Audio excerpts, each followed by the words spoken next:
ఉన్న దేవుని దాసురాలు డాక్టర్ జయసుధ గారిని స్టేజ్ మీదకి రమ్మని ప్రేమపూర్వకంగా ఆహ్వానిస్తున్నాం. అలాగే I request my friend Filipe to escort her and bring her to the dais.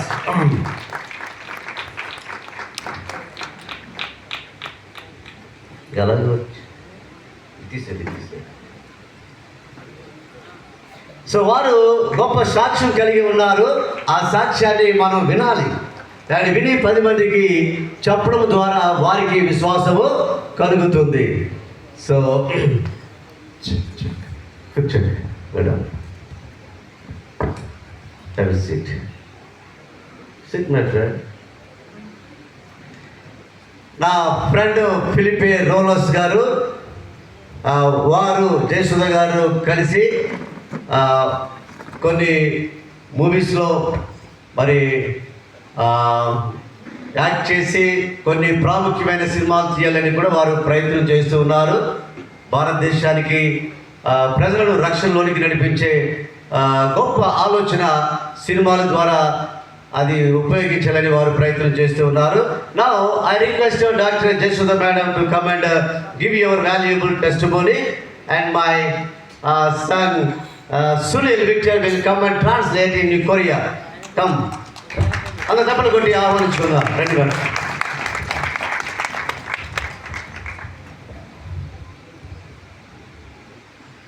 Praise the lord. 하나님 이름 찬양합니다. ఈరోజు ఈ ప్రోగ్రాం ద్వారా అంటే చాలా రోజుల నుంచి బిషప్ జాషువా గారు అలాగే పాస్టర్ ఫిలిపే గారు ఈ టీం గురించి వీళ్ళ గురించి వీళ్ళు మన దేశానికి వస్తున్నారు. వాళ్ళందరికీ మన దేశం గురించి తెలియాలి. ఎస్పెషలీ మనం తెలంగాణలో వారు ఇక్కడ ఫస్ట్ టైం ఇక్కడికి రావడం అన్నది మనందరికీ ఒక పెద్ద బ్లెస్సింగ్ అని నేను అనుకుంటున్నాను. 오늘 이렇게 멀리에서 오는 기름부으신 목사님들과 이렇게 한국팀 후에 우리 한 달 전부터 계속 기도하고 우리 조슈아 목사님과 필리피 목사님과 열심히 여기 있는 동안 사역을 잘 위해 되기 위해 계속 열심히 기도하고 있습니다.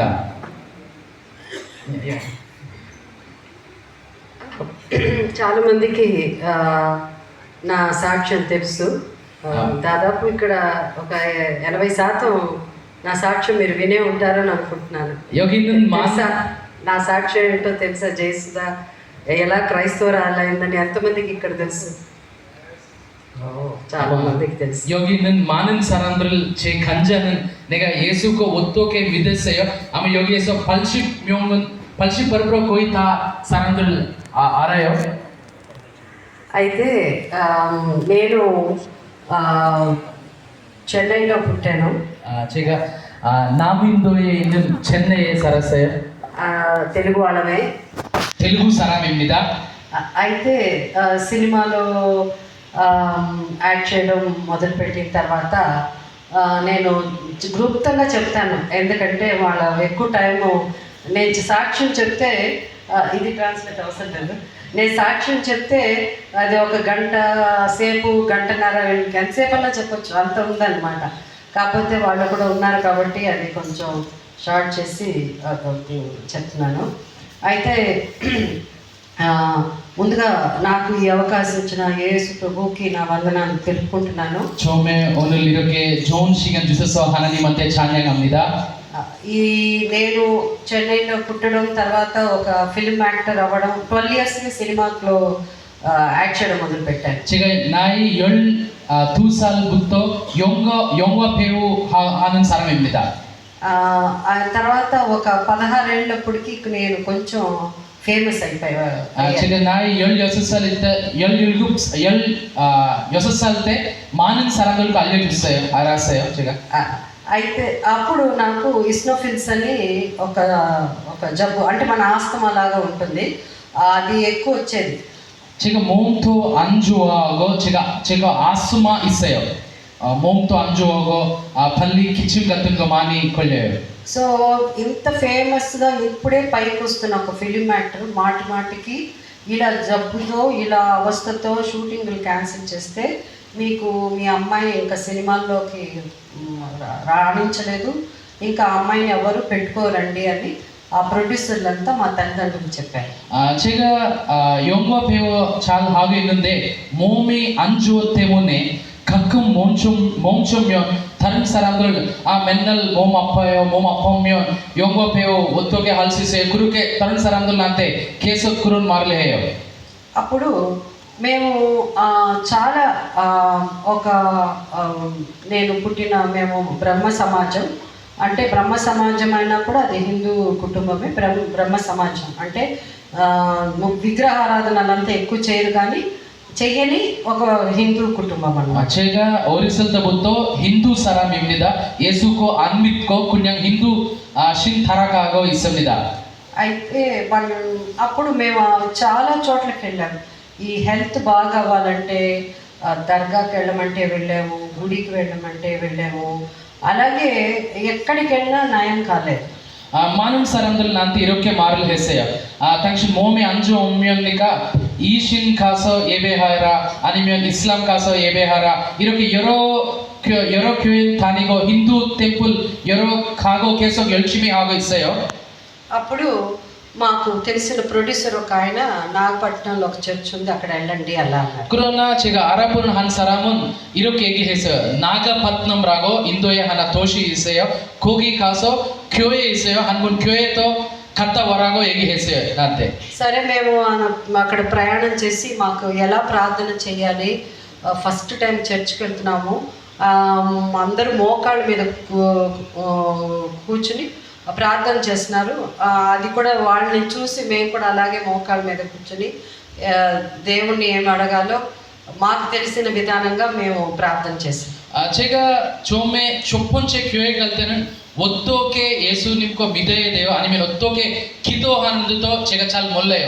그때 다른 사람들 볼 때는 그냥 목소리로 하나님한테 보고 나도 그대로 기도했어요. అలా ప్రార్థన చేసి మేము వచ్చి నేనైతే ప్రభువా జీసస్ నాకు బాగా నయమైపోతే నేను వచ్చి మళ్ళీ నేను చూడడానికి వస్తాను అలా అన్న. నాకు అప్పుడు 16 ఏళ్ళే ఉంటుంది. 제가 16살 있을 때 나도 그렇게 처음에 기도하는 거 시작했습니다. 어떻게 하면 하나님 진짜 당신 내 몸이 고쳐주면 앞으로도 다시 이 교회 다시 다닐게요. 다시 여기 와서 다시 기도할게요. 그렇게 말씀했습니다. అప్పుడు అలా నాకు అది ఎప్పుడు వచ్చే ఆ అటాక్ ఫస్ట్ 3 నెలలకి మళ్ళీ వచ్చింది. 오케이. 맨날 그때 기도하고 다음에 맨날 매달에 나온데 그 몸에 안 좋은데 그때부터 3개월까지 안 나왔어요. 다시 3개월 지나서 다음에는 다시 몸에 안 좋았어요. అప్పుడు నాకు అయ్యో ఏ దేవుణ్ణి నమ్ముకున్నా నాకు ప్రయోజనం లేదు, మళ్ళీ మళ్ళీ వస్తున్నది, అసలు దేవుడే లేడు అనుకున్నాను. 그때 내가 생각했어요. 내가 어디 가도 힌두와 기독교와 이슬람과 어디 가도 다 마찬가지예요. 누구든지 내 몸에 고쳐준 사람 없어요. 그렇게 생각하고 있습니다. అయితే అలా అనుకుని నెక్స్ట్ 3వ నెలకి వస్తుంది అనుకున్నాను, కానీ రాలేదు.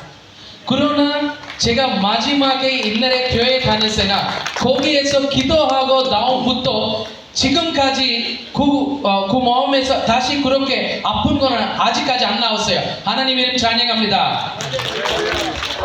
సో అది అలా ఒక మిరకల్, ఒక అద్భుతంతో స్టార్ట్ అయింది నా యేసు ప్రభుతో నా జీవితం.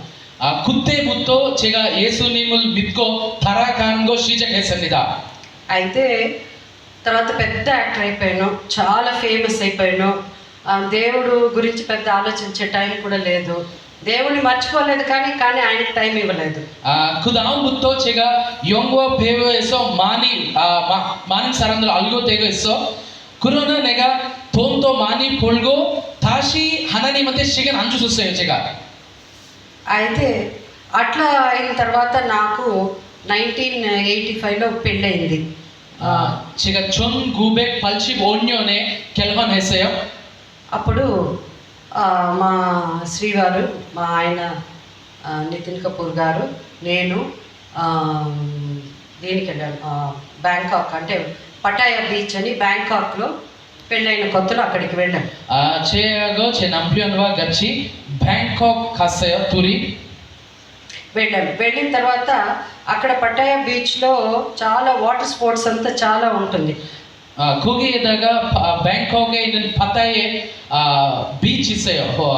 바다 있는데 거기에 물에다가 가는 배와 아니면 구명보트와 이렇게 있어요. వాటర్ స్కీయింగ్ అలా చాలా ఉంటుంది. స్కీయింగ్ తర్వాత జెట్ అదేంటి జెట్ స్కీ ఇలాంటివన్నీ ఉంటాయి. అయితే మా వారు చెప్పారు, పద మనం వెళ్దాము, అందరు సరదాగా ఉంది, నువ్వు కూడా రా అంటే నేను రానని చెప్పాను, ఎందుకంటే నాకు స్విమ్మింగ్ రాదు. 많은 사람들은 그 바다에다가 놀러 오고 가고 있는데 제 남편도 내같이 우리도 안에 가서 우리도 놀러 온 시간 하자라고 얘기하는데 여기는 제이스다 맘은 나는 수영 못했으니까 안 오고 싶은데 얘기했어요. స్విమ్మింగ్ భయపడి నేను రాను అని చెప్పాను. 내가 수영 못해서 내가 안 오고 싶은데 계속 얘기했어요. అయితే ఆయన మీతో స్పోర్ట్స్ అంతా వాటర్ దీంట్లో అంతా అదంతా అయిపోయాక లాస్ట్ వచ్చి నా కోసం ఒక్కసారి ఈ జెట్ స్కీ అంటే మీకు తెలుసు కదా, స్కూటర్ లాగా ఉన్నాయి మీద, నా కోసం ఒక్కసారి ఇదే లాస్ట్, ఒక్కసారి నాతో రా, నేనున్నాను, నువ్వు భయపడద్దు అని చెప్పి ఆయన నన్ను తీసుకెళ్లారు. కానీ లైఫ్ జాకెట్ ఒకటే ఉండింది. ఆ రోజు సండే కావడంతో ఒకటే ఉండింది, అది ఆయన వేసుకున్నారు, నాకు ఇవ్వలేదు. అయితే ఆయన మర్చిపోయారో ఏమో తెలియదు, కానీ తర్వాత నేను అడిగాను, అయ్యి నాకు ఇవ్వండి అంటే లేదు, వాళ్ళు చూస్తే భయపడతా, వాళ్ళు ఒప్పుకోరు, అందుకని నేను లైఫ్ జాకెట్ వేసుకుంటాను, నువ్వు గట్టిగా పట్టుకో అన్నారు. రైట్. 그때 제 남편 나한테 이런 말을 했어요. 이거 마지막 하니까 우리 한 분 바다 올라가야 돼요. 바다 올라가서 구명 보트라고 하나 있어요. 그거 같이 타서 우리 한 카페 이렇게 돌아갔다 와야 돼 했는데 그때 라이프 자켓도 없대요. 그러나 남편 그렇게 얘기했기 때문에 같이 갔어요. అప్పుడు సడన్గానే మేము ఇంకా ఆయన స్పీడ్గా మేము బయలుదేరాము. అలా చాలా స్పీడ్గా వెళ్ళిపోతున్నారు. అయితే ముఖ్యంగా నేను చెప్పాల్సింది ఏంటంటే, ఇప్పుడు ఈ సమయంలో యేసు ప్రభుతో ఒక అద్భుతం జరిగింది. కానీ నేను క్రైస్తవురాలను కాదు, అందరి దేవుళ్ళకి దండం పెట్టుకునేదాన్ని. యేసు ప్రభు అంటే కూడా ఇష్టం, అందుకని పూర్తిగా యేసు ప్రభుకి నేను అంకితం కాలేదు.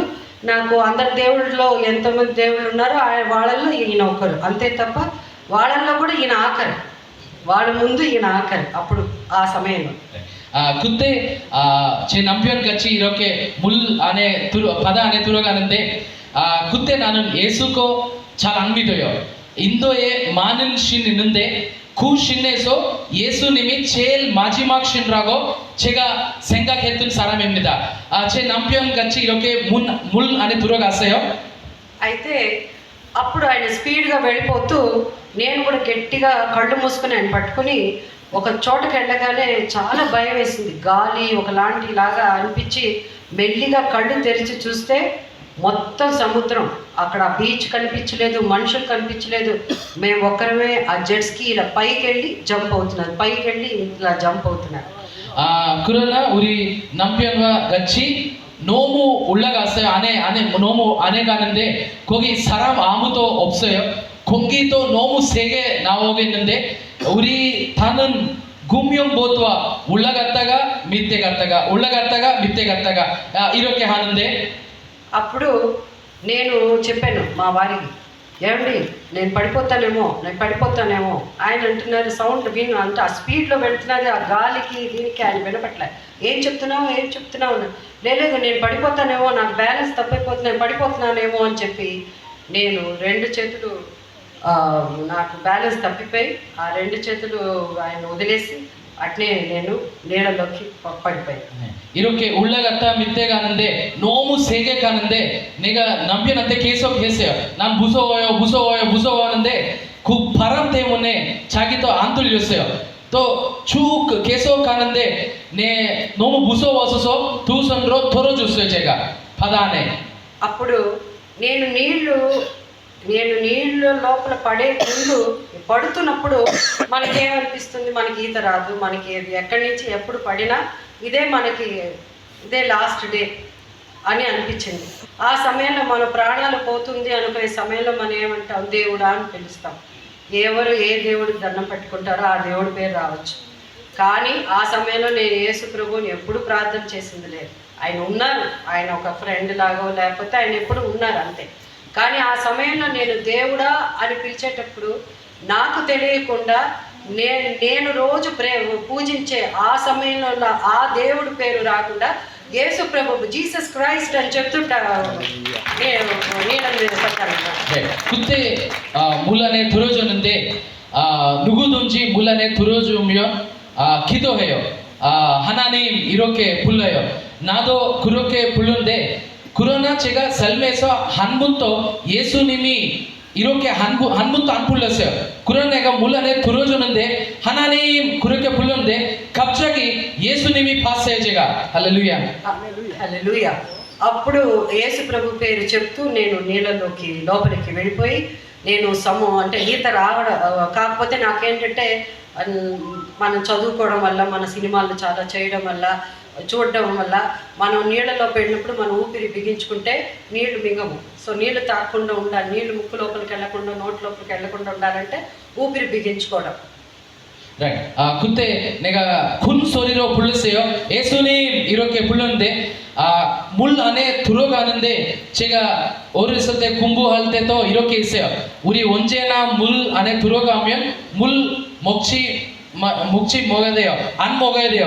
그렇게 그것도 또 기억 나와서 물도 안 먹고 안에 들어갔어요. అప్పుడు చేస్తూ అలా మేము ఊపిరి బిగించుకుంటూ కింద చూస్తే నాకేమో సీ బెడ్ అంటారు, అంటే కింద మనకి మట్టి కనిపిస్తుంది, అంటే కాళ్ళు నాకు టచ్ అవుతుందేమో, నేను దాంట్లో నిలబడతానేమో అనిపించింది నాకు. 그때 기도하고 안에 들어가는데 밑에 볼 때는 당 있어요. 그렇게 생각이 나왔어요. అప్పుడు అటు లోపల సీ వీడ్స్ అంటారు, చిన్న చిన్న చెట్టు నాచులాంటి అలాంటిది నాచు లాంటిది అవన్నీ ఇలా ఊగుతున్నది నీళ్ళల్లో. మధ్యాహ్నం 1:30 పైన ఉంటుంది. ఇలా ఇవన్నీ చూస్తూ ఊపిరి బిగించుకుంటూ ఇలా చూస్తూ ఇలా తిరిగేసరికి సూర్యకిరణాలు ఇలా నా ఇటు సైడ్ నుంచి ఇలా సూర్యకిరణాలు నీళ్ళ లోపలికి కిరణాలు అనమాట. ఆ కిరణాలు వచ్చింది. Right. Okay. 내가 그때 기도할 때는 밑에 머리도 보고 당도 보였는데 그때 햇빛이 또 이렇게 나오는데 다 잘 볼 수 있어요. 내가 기도할 때. కిరణాలు వచ్చింది. నేను ఇలా మొహం తిప్పి ఇలా చూసేసరికి ఆ కిరణాలు వెనక ప్రభువు మొహం ఇంత పెద్ద ఫేస్ ఇంత ఇలా పైకి వచ్చిందనమాట. వచ్చి ఆ కళ్ళు చెప్పలేము, మనం ఆ కళ్ళు గురించి వర్ణించలేము, మాటలు లేవు. అలాంటి ఒక కళ్ళు, ఒక శాంతంగా చూపించే కళ్ళు కాదు, అలాంటి ఒక పవర్ఫుల్ ఐస్. అలాగే జుట్టు, ఆయన జుట్టు నీళ్ళలో ఇలా ఊగుతున్నది, ఇలా దగ దగ దగ దగ బంగారం మెరిసిపోయేటట్టు మెరిసిపోతున్నారు ఆయన. మెరిసిపోతూ నేను అప్పుడు ఆయన చూసి ఇది యేసు ప్రభు కాదు, ఇది యేసు ప్రభు కూడా లే, ఇది జీసస్ కాదు అనేసరికి టప్పని పైకి వచ్చేసారు.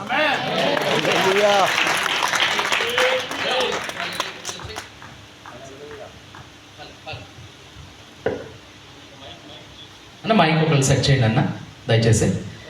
రైట్. 그때 제가 기도할 때는 거기에서 한 사람 얼굴 봤어요.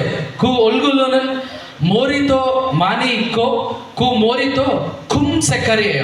금 색깔로 있고 너무 하얀게 하고 거기에서 내가 도와드린다. 당신 부른 예수님입니다. 이렇게 얘기했어요. 자기도 본 때는 예수 이 사람 누구예요? 그렇게 생각하고 예수님이 그렇게 불렀어요. 그때 올라왔어요. 제가. సో ఇది జీసస్ కాదు అనేసరికి పైకి వచ్చి మా ఆయన కోసం వెతుకుతున్నాను. ఇలా తిరిగేసరికి మా ఆయన చాలా దూరం, అంటే ఒక 200 మీటర్స్ 300 చాలా దూరంలో ఉన్నారు. అక్కడ తిరుగుతున్నాడు ఆయన నన్ను మళ్ళీ నా దగ్గరికి రావడానికి. అది జెట్స్కీ స్కూటర్ లాగా బైక్ లాగే కదా, అంత వాటర్ మీద అంత ఫాస్ట్గా వెళ్తుంది కానీ సడన్గా తిప్పాలంట. సో ఆయన తిరిగి నా దగ్గరికి వస్తున్నారు. 그때 내가 올라왔는데 네 남편 찾아보고 있어요. 어디 있는지. 그러나 제 남편은 너무 멀리 있고 거기에서 찾아보고 있어요. 어디 있는지 찾아보고 거기서 봤어. 다시 만난 척으로 제가 있는 대로 오고 있습니다. వస్తున్నాడు. ఆయన వచ్చే వరకు నేను మళ్ళీ ఈత రాదు కదా, ఒకసారి పడితే లోపలికి వెళ్ళిపోయాను, ఇంకోసారి వెళ్ళిపోవాలి కదా, వెళ్ళలేదు. నన్ను ఎవరో గట్టిగా, సగం బాడీ పైకి ఉంది, నా కాళ్ళు నీళ్ళలోకి ఉంది, ఎవరో గట్టిగా పట్టుకున్నట్టు నేను అలాగే నీళ్ళలోనే నిలబడ్డాను. So 제 남편 여기 올 때까지 시간도 걸렸는데 이 시간으로 내가 다시 물 안에 들어갈 수 있는데 그러나 물 안에 안 들어갔어요. 왜냐하면 제 뒤에 누가 한 사람 이렇게 잡고 도와주고 있습니다. 할렐루야. దాని తర్వాత నేను కష్టపడి ఇంకా అక్కడి నుంచి ఆయన రావడం ఇది అదంతా అయ్యాక ఆ రోజు నైట్ నేను అంటే ఒక భయంలాగా వచ్చేసి ఒక మెంటల్ బ్రేక్ డౌన్ అంటారు చూడండి, అలా Jesus Christ Jesus Christ Jesus Christ Jesus అలా చెప్తూనే ఉన్నాను రాత్రంతా కూడా. ఒక ఇదిలా వచ్చేసింది. మా ఆయన అన్నారు ఏమంటే యేసుని చూశాను, జీసస్ ఏదో చెప్తున్నాను. ఆయన సరే ఏదో మాట్లాడుతున్నది, అది భయంతో అలా అయిపోయింది అని చెప్పి ఆయన అనుకున్నారు. ఆ రోజు ఆ నైట్ యేసు ప్రభుకి చెప్పాను, తండ్రి నాకు 50 ఏళ్ళు వచ్చేదాకా, అప్పుడు నాకు 25 ఏళ్ళే, 25 26 పెళ్ళైన కొత్తగా, 50 ఏళ్ళు వచ్చేటప్పుడు నేను నీ దగ్గరికి వస్తా, అంతవరకు నువ్వు నా కోసం వెయిట్ చేయి ఎందుకు అని చెప్పాను.